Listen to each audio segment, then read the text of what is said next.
Hello, bonjour, namaste, ni hao, and ohio, everybody. What is going on? It is Gale here. Welcome back to the YouTube channel once again for another Danmachi light novel video. And today we have the preview pages for Sword Oratoria Volume 15, and we also have a summary for it. Now, of course, this video will contain spoilers for the light novels, including untranslated light novels as well. So once again, this is a disclaimer that if you haven't caught up, if you aren't caught up with the light novels for one, and number two, you aren't caught up with the untranslated versions of the light novels, and that includes main series volume 20, step away from this video immediately. It's not worth, of course, you getting spoiled, and if you don't want to get spoiled, that you stick with the video and you enjoy my content. I appreciate that, but it's not worth you getting spoiled. So save this video for later. Come back when you are ready to watch the video, and then you can get into the discussions with everybody else in the comment section down below. Of course, I'm very excited to get into this one, especially considering how intrinsically linked volume 15 is to volume 20 as well. And so this is going to be very interesting. And not to mention, just like how it is the beginning of the end for the main series, it's the same here. Sword Oratoria is approaching the beginning of the end as well. And so I'm very excited to take a look at what's to come in the story as a whole. And I'm very much looking forward to seeing how Omori is going to be handling the rest of Sword Oratoria as well. Now, of course, if you guys go on to enjoy this video, remember to leave a like down below, subscribe to the channel for more content, and let me know in the comment section down below your thoughts on the preview pages down below as well. I'm curious to see what you guys have to say. And I think without further ado, let's get into the video and let's see what's in store for us in the preview pages. Now, I've started us off here so that we don't really get spoiled about anything regarding the light novel or anything, and of course you guys don't get spoiled. Let's move over to the Reddit page where we do have an entire preview summary by Rigel. I hope I pronounced his name right. He made this blog on the wiki as well. It's the same thing that he's posted onto Reddit as well, and we'll have a read through. Now remember, volume 15 is basically the precursor to what we see at the end of volume 20. Remember, as of volume 20, the main series, we know that the Loki Familia and a couple of other members have gone down to floor 60 basically to take on the remaining floors that they've never explored, of course, right? We know the Zeus and Hera Familias have gone down all the way to the 71st floor, but no modern Familia has, gotten down to 60 and below. And so this is going to be the first time that they're going to be doing this attempt. And of course, I'm not going to try and spoil what happens at the end of volume 20, but we do know that they're basically still attempting the expedition down at volume 60 as of volume 20's ending. And so I'm very curious to see how we get to effectively where we get to at the end of volume 20 in volume 15 of Sword Oratoria, because we're gonna see the preparation. We're gonna see who all actively are actually a part of the expedition as well. We got some names off in the main series volume, of course, right? I think we know Ottar and Hadian were a part of it. We know Tsubaki was able to join, and a couple of others as well. And so this is going to be very interesting to see exactly what ends up happening as of at the very beginning, of course. Remember, these are the preview pages. This is not a full-blown summary. Of course, we're going to wait until effectively the 15th of January as to, of course, getting a full-blown summary of exactly what goes down, because the official book releases on the 15th of January. We're still a couple of weeks away from the release of the book as well. All right, let's take a look at what exactly goes down. While talking through an oculus, Lit informs Fels that a being has seemed to have escaped from Gnosis into the dungeon after the first invasion to Gnosis. The Xenos can't track it down, but they speculate it was a person. Oh boy, so still more Gnosis shit is going down.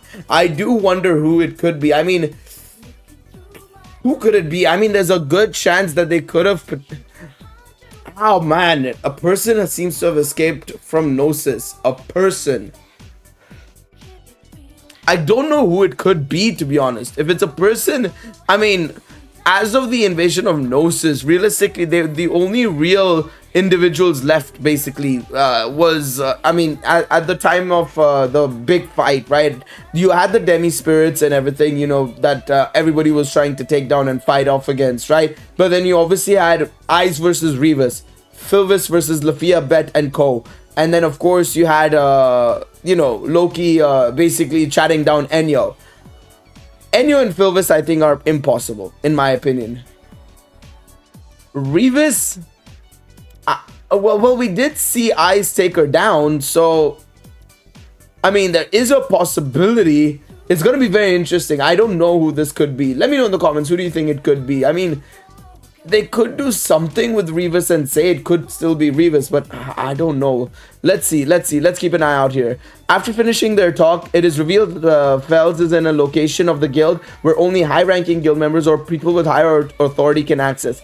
In the end, that it is revealed that what Fels was searching for is an ancient profile from over 900 years ago. The person is Levinas Darda, an elf who was member of the Electo Familia from 900 years ago. So that would be just as the Age of Heroes, Age of Gods was starting. Not even Age of Heroes. That was when they were gonna start. That was the Age of Gods' beginning, like 100 years into it, basically. Because the Age of Heroes ended about 1,000 years ago, basically, approximately 1,000 years ago, when, of course, we lost Albert and Uranus made his first descent into Earth, effectively. And so the Electro Familia must be one of the original Familias. So I wonder who it could be and what their link is to everything here, potentially. Royman opposed the Loki Familia's expedition to the 60th floor because he wanted to wait until the elevator was constructed so as to turn the Familia's achievement into his as well. That's the classic Royman now that we know and love, to be honest. Rivera is adamant in exploring and reaching the Thousand Blue Eyes Garden. However, for now, they only plan to reach the corrupted spirit, who they believe is either in the 60th floor or the 61st floor. Royman relents and lets them go, but on the condition they recruit as many factions as they can, giving them a paper which allows them to force any familiar which they want to join them. Damn, that's crazy. That is crazy. But I like this idea because, again, it just gets more familiars involved, gets the strength of the familiars involved. I like that decision from Royman. Many people might not really appreciate that and think it's just him, you know, moving around his weight and trying to, you know, lower the Loki familiar's achievements. But he's not wrong. You need as many people as possible into probably one of the biggest unknowns you're gonna take him into. You know, the Zeus and Hera Familia absolutely might have explored those floors, but even they haven't left back so much information. So, you know, whatever information they have, they'll give, of course, to the Loki Familia. But there's a difference between having stuff on paper and actually going down to the dungeon. And the dungeon would have changed so much in the last 15 or so odd years that, you know, the Zeus and Hera Familia must have gone down and challenged them. So that's something to keep in mind as well. Ahmed agrees and will join them along with a team of her familiar's healers. Tsubaki has been preparing since a long time ago and was impatiently waiting for the Loki familiar to join her to ask her to once again join them. She has also prepared armors and countless magic swords, but there are also many other blacksmiths as well that have provided their own weapons as well. She has also improved the Roland weapons and mass-produced them as well, as it said is that their total worth could allow them to buy 2 or 3 more bases. That's crazy. The top execs and Loki discuss recruiting Hestia Familia as well, and they realize that Bell is a cut above the other level 5s, but his inexperience is going to be an issue because he's not been to the deep floors more than a couple of times. They also know that Bed and Lafia won't be too happy about it, and that Bell himself wouldn't like to work alongside Bed since he mocked him in the Hostess of Fertility over 8 months ago. This would be a tricky one. I think Bet would be more amiable to it, but I do think Bell would be a little bit more uncomfortable with the situation, considering he's not really actually ever resolved the situation with Bet since from a few months ago, of course, right? And Lafia, of course, will kind of be frustrated about it, and they'll have a couple of arguments, but I think when the tough gets going, I think they'd make it work. I think this is them, but they're, you know, trying to keep the harmony going, especially considering they're going into a bit of a unknown. I think if they had been going into like a floor they knew, they were doing an expedition, just a foray, just a starting foray, they would have probably tried taking Bell in with them just to kind of get an idea on how he'd fit in with everybody and everything. But yeah, I think that would be quite interesting to say the least. This is not from the prologue, but the images. Leon ends up asking Gareth to hold off on taking Bell in their expedition. So let me just try and get the this for you guys as well, the image with Gareth and Leon, because I have it right here. I just didn't have it pulled up, but yeah. So yeah, it makes sense, of course, that this is the case, obviously, right? Because we know that in the main series, we know that Leon is teaching him more about the dragon, basically the stuff that's outside, preparing him to be a hero, of course, right, in volume 20. So it makes sense on that front as to why Leon ended up asking Gareth to hold off on taking Belle, making sure that Belle is ready to go later down the line, not right now. Besides complications with Belle, the wide level gap discourages them from taking all of the Familia with them. Finn discards the idea of letting the command of the Familia entirely to Lily. So Riveria wants to at least take Ryu since she's level 6, and Finn of course wants Haruhime with the level boost. I don't think this ended up happening clearly based on the events of volume 20 is my guess, because we do know that Ryu and everybody were still in the overworld at the time of the Orario Piat and stuff like that. So I think whatever ends up happening, Hestia might have declined it no matter what. Loki doesn't like the idea of asking Hestia for help, but after a lot of complaining leaves and tells them to leave Hestia to her, and with Finn and Gareth wondering if she will go ask Hestia for help or not. Yeah, it's quite unlikely that she would have ended up asking. I mean, would the events of the end of volume 20 have happened if Haruhime was there? Maybe not, maybe not. It's tricky to know because Haruhime is such a low level that they'd have to keep protecting her as well, and that can distract you majorly, so especially as you go deeper into the floors. So it's a bit tricky to find out. Well, it is quite interesting though. It is quite interesting, but it would have also helped their experience so much. Haruhime would have gained so much experience points by being so low in the dungeon as well, you know. Same with even Ryu by extension. At level 6 as well, she would have gained a decent amount of experience, and Exilia being down all the way there, you know what I'm saying? So I think it would have been cool to have them nonetheless down there to gain that levels. And it's a damn shame about Welf and Mikoto, you know. It's quite unfortunate that they don't rate him as much. Royman ordered Loki Familia to take with them at least one of the Einhajar, of course one of the Freya Familia execs, of course, right? Even with Freya telling her dependents to assist the Loki Familia, Ottar refuses to become their sword or shield since he knows that it is in a battle that his goddess actually wants, or want to wash off mud from her. Rather than insist further, Finn gives Ottar a quest to slay Balor. Oh boy, that is okay. So I saw that he had been requested this. I hadn't looked at the preview until now in complete detail, but some people were talking about the whole Balor or Tarl thing, and I was like, damn, they're actually going to bring out Balor now. It's good to see that, because we knew that Balor was probably going to be one of the feats for potentially Balor or Tarl. That was a big guess that's been happening since the 5th anniversary of Dan Mimo, of course, right? Since we've seen Balor, of course, in the game, and you know, physically we know his strength and everything. We knew that potentially it's going to be one of them to, you know, make it their feat for their level up. Balor will reappear either before or after Loki Familia passes through the 49th floor, and Finn wants Ottar to kill it to have an open path for when they return in case they do need an emergency retreat. Like in case they end up gravely injured, or even offering to have some of the member of his familia deal with the Fomores it summons so Ottar can focus on Balor. Finn says they could kill it itself, that since he, Riveria, and Gareth are now level 7s to further prompt Ottar to take his request. Freya told Ottar that he would reach level 8 once he defeated Balor, and also revealed this to Finn when they talked. So yeah, it seems like Ottar might be getting to level 8 in Sword Oratoria Volume 15, which will be insane to say the least. That's something we're gonna have to maybe do a video on, his stats and everything when it does drop. After stating he will head to the 49th floor, Ottar says there is no need for a reward, the opportunity itself being enough. Now that's my goat right there. That is my goat right there, Ottar, my goat. Also, AP adds some points here. Half our familia was considered for the joint expedition. Now Nadi's alias is Dark Sand Girl.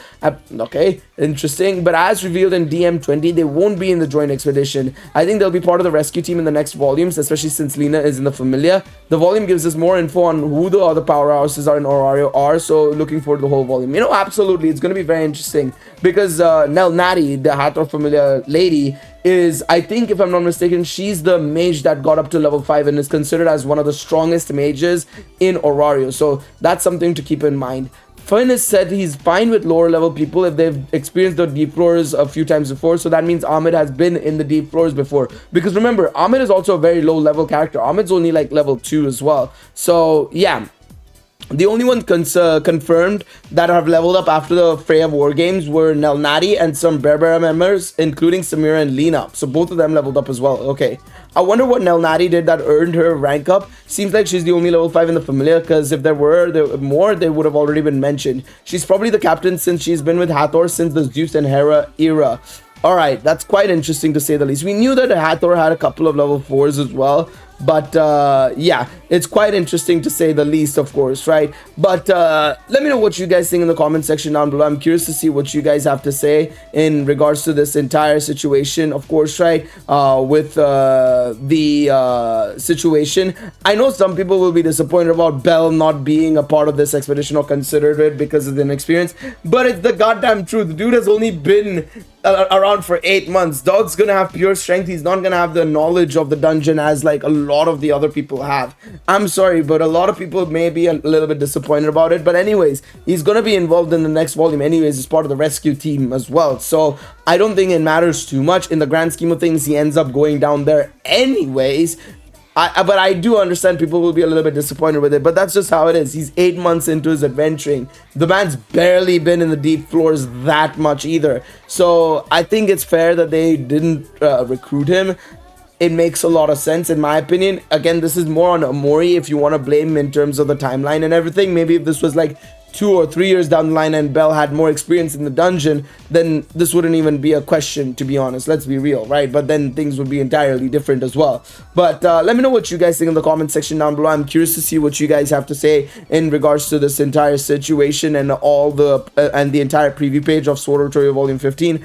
I'm very much looking forward to it. I'm very much looking forward to seeing what happens with Balor versus Ottar. That's going to be an insane chapter to check out as well. And then, of course, I'm very curious about this as well. As somebody who's very lore heavy, who loves the lore of Danmachi and the background stories of Danmachi, you know, what happened all these years ago and everything, seeing a person be mentioned from nearly 900 years ago towards a period that we actually don't know too much about, to be honest, right? Because we know, of course, of, you know, what happens, you know, before, during the Age of Heroes, roughly, with like, you know, Argonaut, Knights of Fianna, the Albert stuff, and so on and so forth, and all the stories we've learned since then, you know, Full of Water and Light, the Nidhogg stuff, and all that sort of jazz. And then we know, of course, of what happens in recent times with the 7 to 15 to 20, 30 years ago with the Zeus and Hera Familia and everything and all that sort of stuff. So we all know that stuff, but we don't really know of like between like 1,000 years ago from when Uranus comes to Earth